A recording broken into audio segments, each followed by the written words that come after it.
बच्चों, अब हम प्रश्न संग्रह 16 शुरू करेंगे। यहाँ पे सादा गुणा दिया गया है और उसे हल किया गया है और फिर उन्हीं अंकों को दशमलव के रूप में दिया गया है, यानी दशमलव के रूप में गुणा करने पर उसका गुणनफल क्या आएगा। तो गुण्य तथा गुणक, गुण्य तथा गुणक, यहाँ पे गुण्य तथा गुणक दोनों में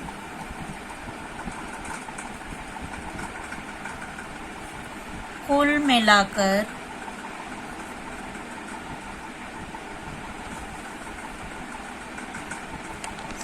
दशमलव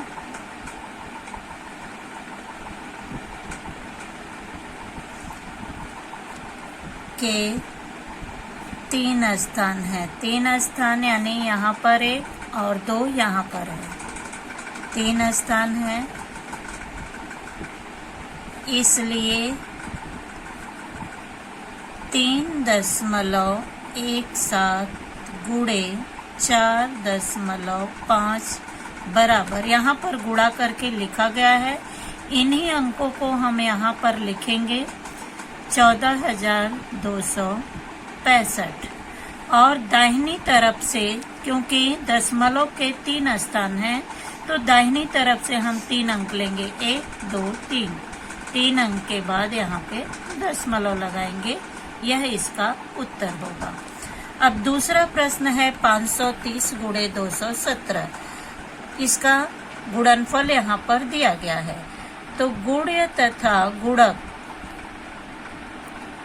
गुण्य तथा गुणक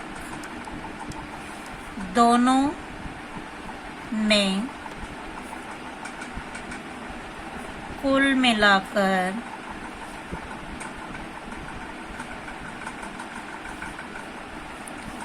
दशमलव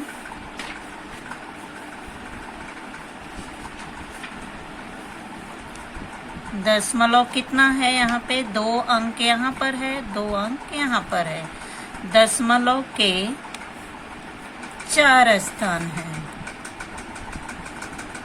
4 स्थान हैं। इसलिए 5.03 गुणे 2.17 बराबर, इन अंकों को लिखेंगे गुणनफल को, और दाहिनी तरफ से 4 अंक लेंगे, 1 2 3 4, और 4 अंक के बाद यहाँ पर दशमलव लगाएंगे। अब तीसरा प्रश्न है गुणा करो, यानी हमें दशमलव के रूप में दिया गया है, तो पहले हम सादा गुणा करेंगे। 4 सते 28 को 8, 4 दूनी 8, 2 10। अब दूसरे अंक से गुणा करने से पहले यहाँ पे हम गुणे का चिन्ह लगाते हैं या 0 लगाओ। तो 1 सत्ते 7, 1 दुक्के 2। इसका गुणनफल हो गया 8 7 3, यानी 378। अब 2.7 गुणे 1.4, इसका उत्तर हम यही लिखेंगे 8 7 3, और दाहिनी तरफ से 2 अंक छोड़कर दशमलव लगाएंगे, यानी 3.78। उसी प्रकार से दूसरा प्रश्न है। अब पहले हम सादे गुणे के रूप में इसे हल करेंगे। 9 सते 63, 9 सते 63 को 3 हासिल 6, 9 एकम 9, 9 6 15, 9 6 54, 54 1 55। अब 3 से गुणा करेंगे, 3 सते 21, 3 एकम 3 2 5, 3 6 18। इसका गुणनफल आ गया 3 5 1 6, 5 5 10 को 0, 8 5 13, 13 और 1 हासिल 14, 1 और 1 हासिल 2। ये हो गया सादे गुणनफल। अब दशमलव के रूप में इसी अंक को हम लिखेंगे 6.17 गुणे 3.9 और यहाँ पे 3, 6, 0, 4, 2 यानी दाहिनी तरफ से हम 3 अंक छोड़ेंगे 1, 2, 3 और 3 अंक के बाद दशमलव लगाएंगे। तीसरा प्रश्न है 0.57 गुणे 2 यानी हम पहले सादा गुणा करेंगे 2 सत्ते 14, 2 पचे 10, 1 11, 114। अब दशमलव के रूप में इसे लिखेंगे गुणे 2। इसका गुणनफल है 114। 2 अंक दाहिनी तरफ से छोड़ेंगे, यहाँ पे दशमलव लगाएंगे 1.14। अब चौथा प्रश्न है 504 गुणे 7, 7 चौक 28। अब यहाँ पे 0 है, 7 का गुणा 0 में करेंगे तो जो हासिल है वही यहाँ पर आएगा 2, 7 पचे 35। अब दशमलव के रूप में इसी अंक को लिखेंगे 5.04 गुणे 0.7। अब इसी अंक को हम यहाँ पर लिखेंगे और दशमलव लगाएंगे। दशमलव के दाहिनी तरफ कितने अंक हैं? 1, 2, 3। 1, 2, 3 अंक दाहिनी तरफ से छोड़कर इसे 3.528।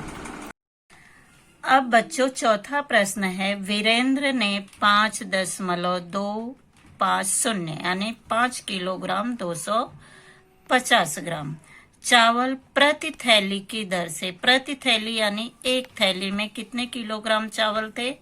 5 किलो 250 ग्राम। इस दर से उसने 18 थैली चावल खरीदा, तो उसने कुल कितने किलोग्राम चावल खरीदा? सबसे पहले हम इसे हल करेंगे।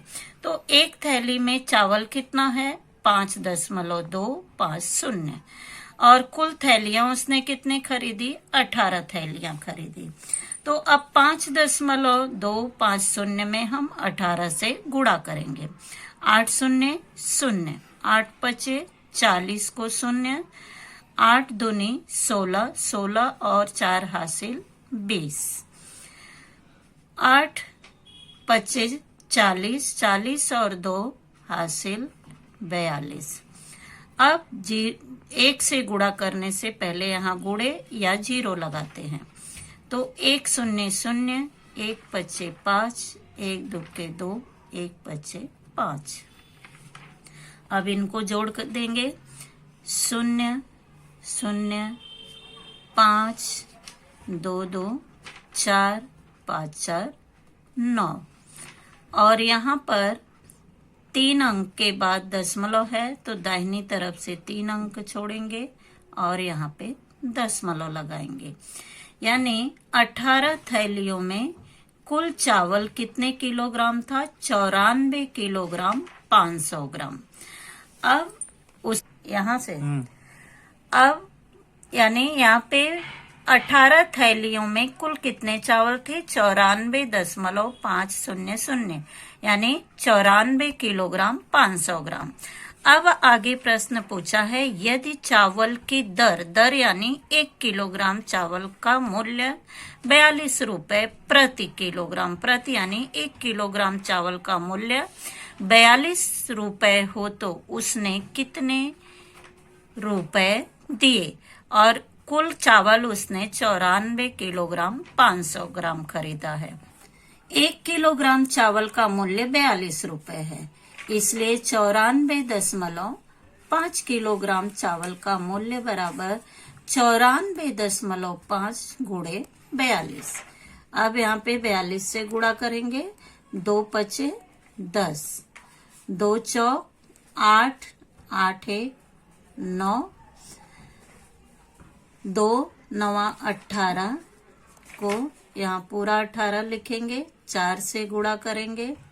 4 पचे 20, 4 चौक 16, 16 2 18, 4 नवाई 36, 36 और 1 हासिल 37। अब इसका योग करेंगे। 0 9 8 8 16, 7 1 8 और 1 हासिल 9, यहाँ पे 3। अब यहाँ पे दशमलव यानी 39,000, 39 यहाँ पे दशमलव आएगा। उसे कुल कितने रुपए देने पड़े? 3,969 रुपए देने पड़े। अब पांचवा प्रश्न है, वेदिका के पास कुल 23.50 मीटर कपड़ा है। 23 यानी 23 मीटर 50 सेंटीमीटर कपड़ा था। उसने उसमें से समान आकार के यानी सभी एक आकार के 5 पर्दे बनाए। यदि प्रत्येक पर्दे के लिए 4 मीटर 25 सेंटीमीटर कपड़ा लगा तो उसके पास कितना कपड़ा बचा होगा? तो सबसे पहले 4 मीटर 25 सेंटीमीटर में हम 5 से गुणा करेंगे, क्योंकि इस माप का उसने 5 पर्दा बनाया। तो 4.25 गुणे 5, पहले हम इससे गुणा करेंगे। 5 पचे 25 को 5, 5 दूनी 10, 10 और 2 हासिल 12, 5 चौक 20, 20 और 1 हासिल 21। अब यहाँ पे 2 अंक के बाद दशमलव लगाएंगे, यानी 21.25 यानी 21 मीटर 25 सेंटीमीटर कपड़ा उसे 5 पर्दे के लिए लगे। तो वेदिका के पास कुल कपड़ा कितना था? 23.50 मीटर। अब यहाँ पे 5 पर्दे उसने इतने मीटर में बनाए और उसके पास इतने कपड़े थे। अब यहाँ पर हम 23.50 में से 21.25 को घटाएंगे, क्योंकि उसके पास कुल इतने कपड़े थे और 5 पर्दे उसने इतने मीटर में बनाए। तो अब उसके पास कितने कपड़े बचे? तो यहाँ पर हम घटाएंगे। 23.50 में से 21.25 को घटाएंगे। 0 यानी 10, यहाँ पर 1 हासिल लाएंगे 10 होगा। 10 में से 5 निकल गए 5। यहाँ पे कितने बचे? 4।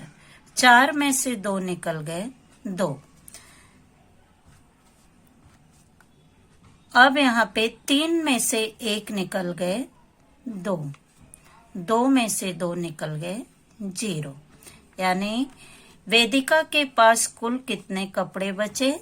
2 मीटर 2.25 यानी 2 मीटर 25 सेंटीमीटर कपड़ा बचा।